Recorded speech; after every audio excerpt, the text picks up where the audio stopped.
키가 능력이라면 팔은 간절합니다 라는 제목으로 하나님 말씀 증거하겠습니다. 오늘은 성령 강림절이면서 동시에 스승의 날입니다. 어려서 선생님은, 제가 어렸을 때 어려서 생각에 선생님은 화장실도 안 다닌다라는 생각을 하고 있었던 때가 있었던 것 같습니다. 제 기억에 덕수초등학교 다닐 때 그 옛날 화장실도 뭐 뻔하지만 선생님이 화장실에서 나오는, 그것도 좋아하던 여자 선생님이 화장실에서 나오는 걸 보고 실망하여 세상을 다 포기할 것 같은 마음이 들었던 때가 제 짧은 기억에 남아있는 걸 보니 뭐 신비한 존재였죠. 선생님은 신비한 존재셨습니다. 여러분에게도 참 스승이 계시겠지만 제게도 참 스승이 몇 분 계셨습니다. 덕수초등학교에 이용길 선생님이라는 분이 계셨는데 저희 때는 왜 그랬나 몰라요. 별명이 용갈이라고 했는데 죄송합니다. 저 자꾸 하셨는데 그분이 수업도 열심히 잘하셨지만 정말 더 잘하는 게 저희 때는 그런 거 있었습니다. 그 가정방문이라는 거. 가정방문을 꼭 하시는 거예요. 한 60명 이상 됐던 것 같아요, 아이들이. 근데 가정방문을 하는데 제가 사던 데 내수동이었어요. 내수동 한옥촌이었고요. 그 한옥들이 집이 조금 큰데 혹은 뭐 사정이 있는지 모르겠지만 눈감방이라고 하는 거, 대문 옆에 방 하나 조그만 거 있는데 그걸 세를 준 방들이 제법 많았습니다. 제 친구들도 내수동, 당주동, 내자동, 여기가 이제 지금 아파트 단지 들어서기 전에는 다 한옥촌이었는데 거기에 문간방에 사는 친구들이 많았습니다. 그러면 어떻게 하셨는지 선생님은, 이용길 선생님은 그 문간방에 사는 친구들을 가정방문 꼭 하셨습니다. 저는 사정 지금 돌아보니까 그런데 그때는 사정도 모르고 그냥 누구네 집 여기에요, 누구네 집 저기에요 막 제가 그러고 돌아다녔던 기억이 있습니다. 초등학교 졸업하고 나서도 아이들이랑 같이 가끔 이렇게 뵙고 동창 모임이 하고 그랬는데 몇 년 전에 자꾸 하셨습니다. 중학교 다닐 때는 김성종 선생님이라고, 지금은 교장 선생님 하시다 은퇴하셨거든요. 생물 선생님이었습니다. 나이로 보면 몇 년 차이 안 나시는 선생님이신데 고려대를 막 졸업하시고 생물과 선생님으로 처음 오셨습니다. 근데 되게 무서웠잖아요. 남자 학교는 또 거칠지 않습니까? 맨날 그 대나무 빗자루 같은 걸로 사랑받고 그러던 때인데 이분은 대나무 빗자루로 사랑을 안 해주고 막대 사탕으로 사랑을 해주십니다. 생물실 가면 사탕을 많이 받고 같이 농구하고, 그래서 나와 똑같이 띠물 뛰고 나와 똑같이 땀을 흘리고 나와 똑같이 오 선생님 계시구나, 김성룡 선생님. 지난번 민호라고, 신민호라고 저랑 중학교 동창, 고등학교 동창, 대학은 제가 신학교 가고 그 친구는 또 공부하고 외국 갔다 와서 지금은 명지대 교수로 가 있는 신민호라고 제가 아주 준 친구예요. 단순한 세례 준 친구가 있거든요. 그렇게 중학교 고등학교 때 전도하려고 하다가 결국은 저한테 와서 세례받았습니다. 그 친구랑 둘이 조촐하나마 인사동에 가서 선생님 모시고 퇴임하시기 전에, 지난 퇴임했거든요. 퇴임하시기 전에 식사를 한번 하고 그랬던 기억이 납니다. 김성중 선생님. 뭐 선생님들만이 아니고 목사님들도 제게 참 스승 되신 목사님들 많이 계시죠. 그 중에 특별히 오늘 주부에도 썼지만 나원영 목사님. 무슨 당대함이었는지 모르지만 숨바꼭질을 하면 저는 항상 그 담임 목사님을 쓰고 들어갔습니다. 목사님, 애들이 저 사진 없다고 해주세요. 통보죠, 통보. 부탁도 아니고.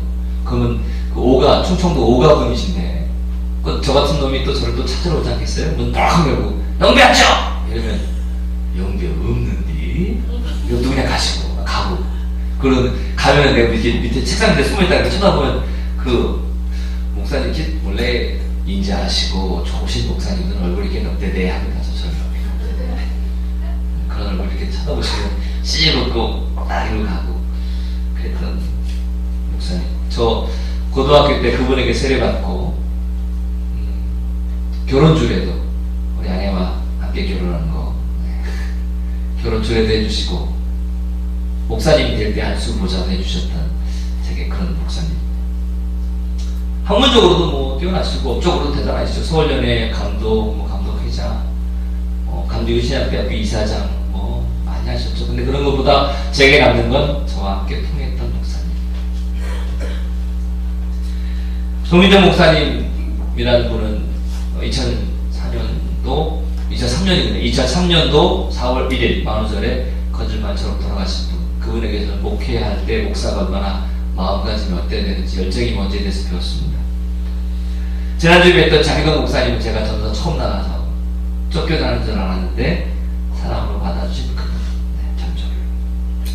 그러고 보니 성경에 나오는 말씀처럼 때를 따라 돕는 은혜가, 하나님이 제게 주시는 때를 따라 돕는 은혜가 많은 스승들에게서부터 시작된 것 같습니다. 선생님은 제게 돕는 분이셨고 힘이 되어주셨고 위로가 되어주셨으며 방향을 잡아주셨습니다. 어제 토요일날 전날이죠. 엊그제네요. 이화여고에서 체육대회를 했습니다. 깜짝 놀랐습니다. 김정은만 나타나면 북한이었습니다. 여기서 웃으시는 분들은 이화 출신이시죠? 제가 폄하하는 거 아닙니다. 놀랐습니다. 진짜 응원전을 하는데 와, 안타까운 건 3년마다 한 번씩 하는 거라는 걸 알았습니다. 매년 해야 되는데 그건 모르겠는 일이고 정말 열심히 잘하더라고요. 근데 그 아이들 옷을 입고 티라는데 뭐 동준짱 뭐 누구 준구야 사랑해 시작해서 대부분 선생님들의 이름을 이렇게 티셔츠에 하고 왔더라고요. 선생님들이 축구도 하시고 달리기도 하고 응원석에 아이들이 있는 데서, 학생들이 있는 데서 제가 봤는데 선생님들이 축구할 때는 애들이 와까까 그러고 막 달리기 할 때도 그러고 영웅이셨습니다. 선생님들 도와주시는 분이니까요. 그죠? 위로가 되어주고 힘이 되어주니까요. 선생님 제게뿐만 아니라 지금 이화여고의 학생들에게도 선생님은 그런 분이셨던 것 같습니다. 네. 신앙에 있어서 성령도 이와 같다라고 이야기할 수 있습니다. 오늘 본문에 보면 내가 아버지께 구하겠으니 그가 또 다른 보혜사를 너희에게 주사 이랬습니다. 보혜사를 주시겠다. 보혜사. 한글 성경의 개역 한글판과 표준 세번역에는 뭐라고 표현하고 있냐면 보혜사라고 번역하고요. 공동 번역판에는 협조자, 캐톨릭 성경판에는 보호자라고 해석해 놓습니다. 영문 성경에 보면 킹 제임스 버전이나 YLT 같은 경우에는 컴포터, 위로자라고 하고 있고요. NIV 성경에서는요, 카운슬러, 상담자 또는 고문 이렇게 해석을 하고 있습니다. 돕는 자 이러고 있죠. 근데 우리는 성령 충만이나 성령에 대해서 오해하고 있는 것이 종종 있는 것 같습니다. 제가 이제 청년이나 중고등부 아이들 집회를 가거나 그러면 설교를 마치고 기도회를 하거든요. 근데 그 전에 한 청년 아이가 이렇게 저한테 물은 적이 있습니다. 목사님, 저는 목소리가 작아서 성령 받기 어렵대요. 왜 그러냐 했더니 흘려! 이렇게 세 번을 크게 외쳐야 되는데 자기는 한 번 딱 크게 외치고 목이 확 쳐가지고 성령을 받을 수가 없다고 안타까워하는 때가 있었습니다. 오해죠, 오해. 오해입니다. 주여를 크게 세 번 부르짖으면 성령이 오고 주님, 주여 이러면 성령이 안 오는 건 아닙니다. 오해하고 있는 거죠.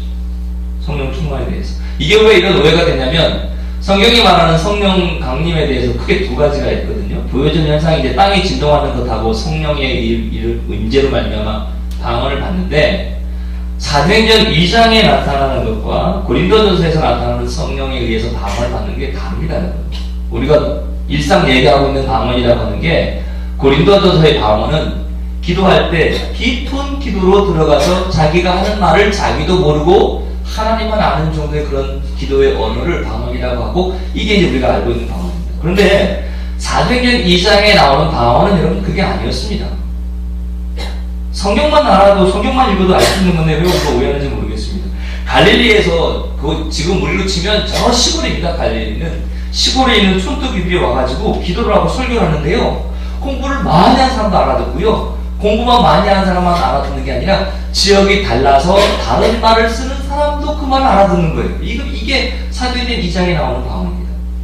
그러니까 나라가 틀리고 지역이 다르고 남녀, 노소, 연배가 다르고 가진 게 다르고 환경과 모든 게 다 달라도 사도행전 2장에 나온 성령의 충만함은 그 모든 이들이 말씀으로 말미암아 하나가 되었다는 데 찾을 수가 있는 거지요. 근데 우리 성령 충만하면 방언받고 룰루랄 또다부다 울라불라 해야지 뭔가 믿음이 있는 것 같고 말이에요. 오히려 또 그런 은사는 하나님의 은혜요 선물인데 은사를 받은 것 혹은 방언을 받은 것 혹은 성령을 개인적으로 체험한 것이 다른 이들보다 내가 우월하다라고 또 줄거리는 것이 잘못되어가지고 신앙에 참 잘못된 부분입니다. 저는 여러분들이 성령이 충만하게 되기를 주의 이름으로 축원합니다. 그러나 하나님이 주신 선물 때문에 자고하거나 높아지거나 그러지 마시고 오히려 하나님이 주신 선물 때문에 더 낮아져야지, 더 겸손해져야지, 더 깊어져야지. 사도행전 2장 4절 보니까 그들이 다 성령의 충만함을 받고 성령이 말하게 하심을 따라 다른 언어들로 말하기를 시작하니라. 성령이 충만해서 다른 언어로 이야기했거든요. 근데 사도행전 2장 6절에 보니까 이 소리가 남의 큰 무리가 모여 각각 자기의 방언으로 제자들이 말하는 것을 듣고 이랬다고. 내가 이렇게 쉽게 말하면 이런 거예요. 제가 이렇게 막 설교하지 않습니까? 제가 이렇게 설교하는데 독일 사람도 와서 독일말을 알아듣고요, 영국 사람도 와서 영어로 알아듣고요, 저 태국의 동남아 사람도 와서 태국어로 알아듣는, 이게 사도행전 2장에 나오는 방언의 역사입니다. 자, 그러면 중요한 건 다른 언어라는 게 중요한 게 아니죠. 뭐가 중요한 거냐면 성령으로 말미암아 하나가 됐다. 지난주에 이화여고 말씀 부흥회 준비하면서 책을 읽다가 이런 내용을 봤습니다. 사실 오늘 제목을 정한 것도 그 책에 나오는 내용입니다. 키가 능력이라면 팔은 간절합니다. 정철이라는 사람이 쓴 한 글자라는 책인데요. 대략 조금만 설명해 드릴게요. 목표가 190cm 높이에 있고 키가 160cm라면 목표에 닿을 수 있겠는가 없겠는가? 있다. 왜냐하면 우리에겐 팔이 있기 때문입니다. 내 키가 160이에요. 아니, 제 키는 160이 아닙니다. 만약에 내 키가 160이라 합시다. 근데 내 목표는 190에가 있다고요. 키는 안 말해도 안 되죠. 같이 가르쳐도. 그런데 뭐가 있냐면 팔이 있다는 겁니다. 160이 능력이라면 190은 팔이라는 거예요. 저는 그 책을 읽으면서 그런 생각이 들었습니다. 여러분, 우리에게 있는 능력은 작습니다. 시간과 공간의 한계도 있고요, 우리가 가지고 있는 에너지는 한정되어 있고요, 우리의 몸뚱아리는 피곤하면 맥을 못 춥니다. 아무리 정신으로 무장을 해도 육신의 한계를 넘어설 수가 없습니다. 우리의 몸은 한계가 있습니다. 능력의 한계가 있단 말입니다. 그런데 이 능력의 한계가 오히려 성령이 함께하시면 역사가 나타나고 은혜가 임하더라 이 말입니다. 저는 우리 이화교회와 또 이화교회의 사역과 우리 성도님들의 삶에 성령의 역사가 임하시기를 정말 주의 이름으로 간절히 축원합니다. 그 성령의 역사에 대해서 오해하지 말아야 됩니다. 무슨 차력처럼 말이죠, 불나가는 거나 도술부리나 이런 게 아니라니까요. 성령 받았다고 해서 목에 신주고 신비한 사람으로 이렇게 추앙받고 그런 대접을 마땅히 받아야 되는 이런 거 비성경적입니다. 그거 아닙니다. 오히려 은사를 받았으면, 성령을 받았으면 더 섬기고 더 겸손해야죠. 그것 때문에 하나 돼야죠. 여러분, 그거 아십니까? 능력은 아름답지만은 않습니다. 근데 간절함은 아름답습니다. 시국대 얘기 한 가지 더 합시다. 여기 안 계신 분 얘기를 해서 나중에 좀 알려주십시오. 이영모 목사님이 달리기를 잘하실까요? 못하실까요?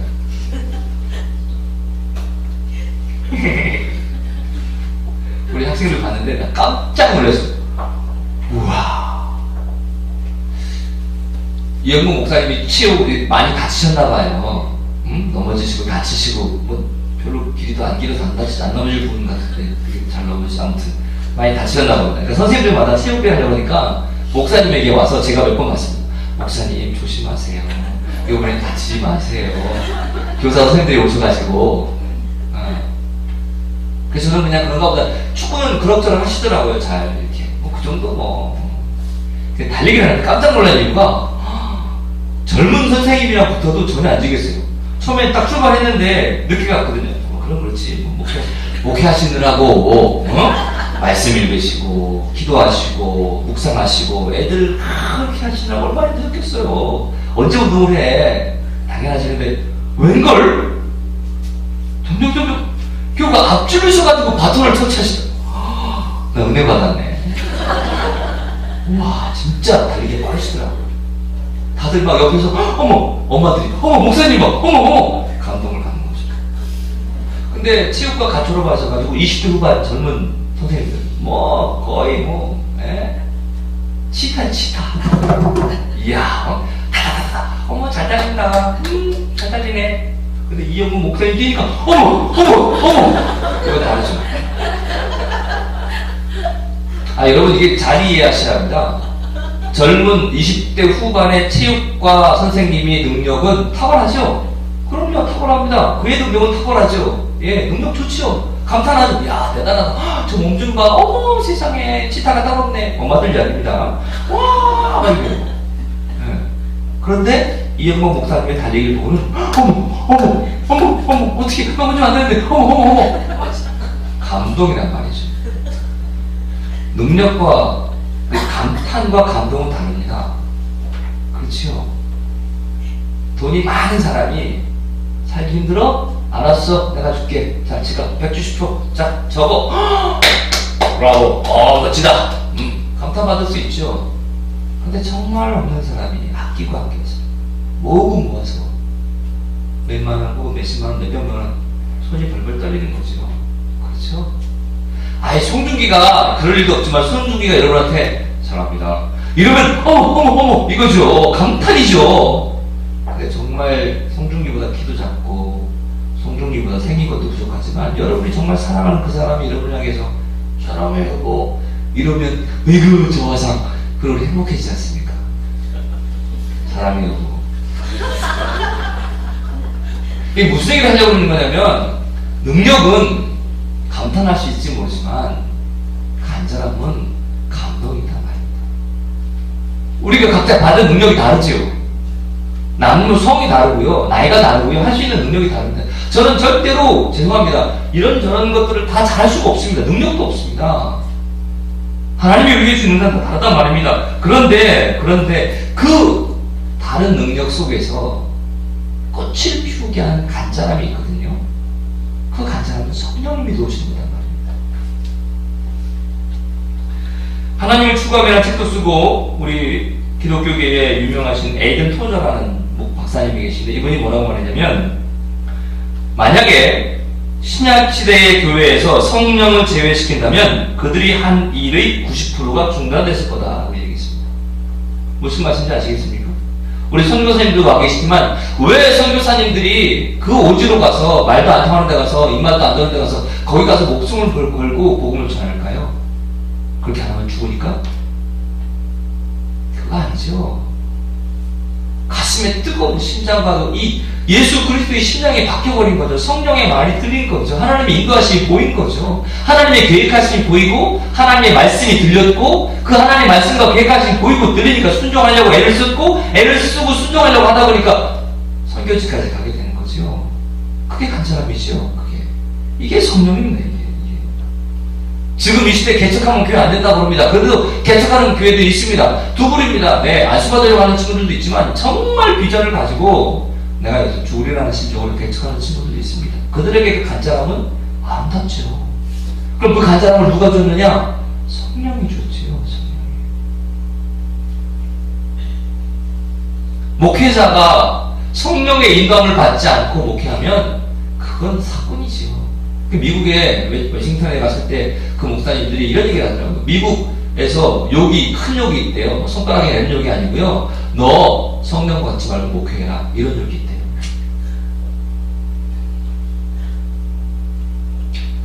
비단 목사에게만 해당된 이야기일까요? 여러분, 성도는 성령의 인도함을 받지 말아야 되는 건가요? 아니면 우스갯소리를 하던 말처럼 은혜를 적당히 받아서 적당히 살아야 할까요? 그렇지 않습니다. 하나님은 하나님을 믿는 자들에게 항상 말씀하고 계십니다. 예수님은 당신이 죽으심으로 살리신 우리 모두를 향해 말씀하고 계십니다. 네가 뭘 하기를 원하는지 내가 말해줄까? 너 이거 했으면 좋겠어.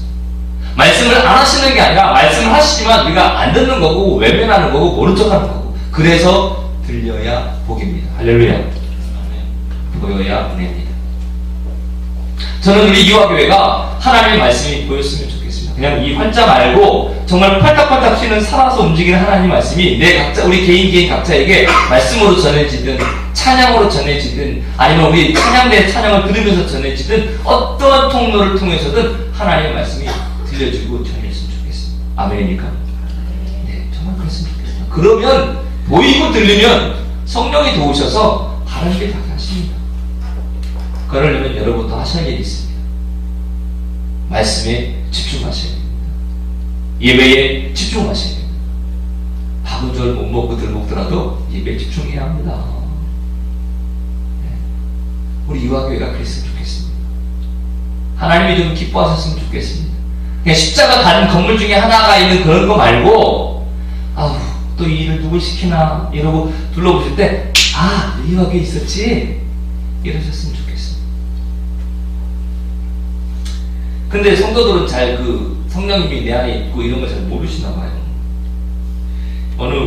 제가 집회를 갔는데, 저는 여름에 이제 생일이 여름이거든요. 근데 공교롭게 여름이랑 생일이랑 이렇게 맞닥뜨릴 때가 많아요, 집회랑. 근데 이제 이걸 알고 강사가 이제 말씀 전하고 기도하고 한 7시 시작하고 막 10시, 11시 지나고 12시, 1시 끝나거든요. 그럼 그 밤에 생일 축하합니다 해주더라고요. 노래를 생일 축하합니다 부르더니 고맙다고 끄겠다고 했더니 우리가 준비한 찬양이 있다고 하거든요. 뭘 부르냐면 찬송가를 불러요. 글쎄 목사님을 위해서 준비했다고 했더니 애들이요, 하나님의 은혜로 저 쓸데없는 자 왜 구속하여 주는지 난 알 수 없고 이걸 부르시는 거예요. 나를 기분이 썩 유쾌하지만 않더라고요. 물론 쓸데없지만 대놓고 쓸데없다고 그러면 똑똑한 사람한테 이 바보야 그러면 나 똑똑하거든? 산수 안 받잖아요. 근데 쓸데없다고 뻔히 아는데 나한테 쓸데없는 자리고 이게 뭐야 그랬더니 그 목사님이 설명을 해주더라고요. 어느 교회 목사님이 외국 집에 갔는데 당신이 생일을 받았는데 그 생일을 이렇게 찬양이도 하는 그 인도자가 하나님의 은혜로 찬양을 불러줬대요. 똑같이 불러주고서는 뭐라고 설명했냐면 정말 하나님의 은혜로 쓸데없는 자가 귀하게 쓰임받게 해줘서 이렇게 됐습니다. 이렇게 설명하는 거 듣고 은혜를 많이 받았다는 글을 쓴 걸 이 목사님이 본 거예요. 그러니까 나한테 그대로 해준다고 해준 거죠. 아무튼 근데 희한하게 그 말을 듣고 보니까 이게 진짜 기가 막힌 말이에요. 저나 여러분이나 하나님의 은혜가 아니면 여기 앉아있을 수가 없습니다. 이건 진짜 아멘입니다. 하나님의 은혜로 있을 데 없는 자 왜 구속하여 주는 수 없도다. 그 다음에 내가 믿고 또 의지하는 내 모든 형편 잘 아는 주님 늘 돌보아 주실 것을 나는 확실히 아네. 알아도 어떻게 한다고요? 확실히 한다. 우리 성도들의 일주일 내내 저는 곁에 있지도 못하고 전화를 매일 하지도 못합니다. 그러나 부족하지만 아침 기도일 때마다 그래도 참 감사한 건지 어떤 건지 기도가 일찍 끝나요. 네? 먼저 한 1시간씩은 했었는데 지금 한 20-30분 끝납니다. 파이팅. 아무튼 기도하다 보면 하나님 주신 마음들이 있습니다. 우리 이화의 식구 여러분, 하나님이 여러분을 사랑하셔서 택하셨고 부르셨고 예배 자리 가운데 있게 하셨고 지금 여러분 안에 성령님이 함께 계시며 돕고 계시고 위로하시고 힘주신다는 것 꼭 기억하시고 믿으시기를 주의 이름으로 축원합니다. 하나님 말씀을 들으십시오. 고린도전 3장 16절 너희는 너희가 하나님의 성전인 것과 하나님의 성령이 너희 안에 계시는 것을 알지 못하느냐? 하나님의 말씀입니다. 너희가 하나님의 성전이고 너희 안에 성령이 계신 것을 너희가 모르느냐? 안타깝게도 많은 기독교인들이 모르는 것 같아요. 제가 다시금 여러분에게 이야기합니다. 여러분 안에 성령이 계십니다. 고린도전서 12장 3절에 그러므로 내가 너희에게 알리노니 하나님의 영으로 말하는 자는 누구든지 예수를 저주할 자는 하지 아니하고 또는 잘 들어보세요. 성령으로 아니하고는 누구든지 예수를 주시라 할 수 없느니라. 할렐루야. 아멘. 우리 안에 성령이 있지 않고는 예수 그리스도를 주라고 고백할 수 없다는 말입니다. 요한복음 1장 12절 영접하는 자고 그 이름을 믿는 자들에게는 하나님의 자녀가 되는 권세를 주셨으니 이는 혈통으로나 육종으로나 사람의 뜻으로 나지 아니하고 오직 하나님께로부터 난 자들이니라. 아멘. 저는 여러분들 안에 성령이 충만할 수 있게 주의 이름으로 축원합니다. 말씀을 정리해 마치겠습니다.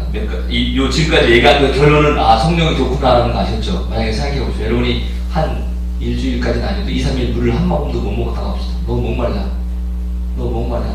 자, 여러분 여기 에비앙 생수했습니다. 생수 에비앙 블라서즈입니다. 아시죠? 에비앙. 오케이.